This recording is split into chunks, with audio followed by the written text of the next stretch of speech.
আসসালামু আলাইকুম। আজকে আমরা শিখবো বাংলাদেশের নির্বাচন কমিশন সম্পর্কে, কারণ কিছুদিন পরে কিন্তু আমাদের জাতীয় নির্বাচন। তো এখান থেকে কিন্তু একটা প্রশ্ন আসবে না এটা বলা যাবে না, প্রশ্ন একটা আসতেই পারে।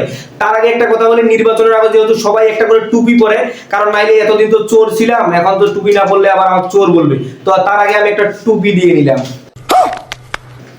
আল্লাহু আকবার।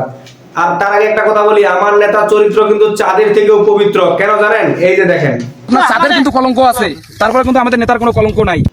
এখন শুরু করি আমরা নির্বাচন কমিশন সম্পর্কে। নির্বাচন কমিশন প্রতিষ্ঠা হয় 7 জুলাই 1972 সালে। নির্বাচন কমিশনের সদর দপ্তর হচ্ছে আগারগাঁও, ঢাকা। নির্বাচন কমিশন গঠনের কথা বলা হয়েছে সংবিধানের 118 নং অনুচ্ছেদে, এবং নির্বাচন কমিশন গঠিত হয় সংবিধানের 118 1 অনুচ্ছেদে, 118 1 নং অনুচ্ছেদ অনুযায়ী। মোট নির্বাচন কমিশনার হচ্ছে 5 জন, একজন হচ্ছে প্রধান নির্বাচন কমিশনার এবং 4 জন হচ্ছে সহকারী নির্বাচন কমিশনার। দেশের প্রথম নির্বাচন কমিশনার হচ্ছে বিচারপতি এম ইদ্রিস, এবং দেশের প্রথম নারী নির্বাচন কমিশনার হচ্ছে কবিতা খানম। এটা খুবই গুরুত্বপূর্ণ যেহেতু নারীদেরকে নিয়ে প্রশ্ন আসে।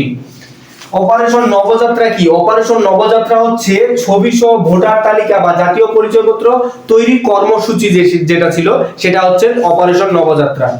নির্বাচন কমিশনের মেয়াদ হচ্ছে 5 বছর, জাতীয় পরিচয়পত্রের মেয়াদ হচ্ছে 15 বছর, কারণ 15 বছর পর পর আমাদের আইডি কার্ড পরিবর্তন হয়। ভোটারের সর্বনিম্ন বয়স হচ্ছে, বাংলাদেশে একজন নাগরিকের ভোটার হওয়ার জন্য সর্বনিম্ন বয়স হতে হবে 18 বছর।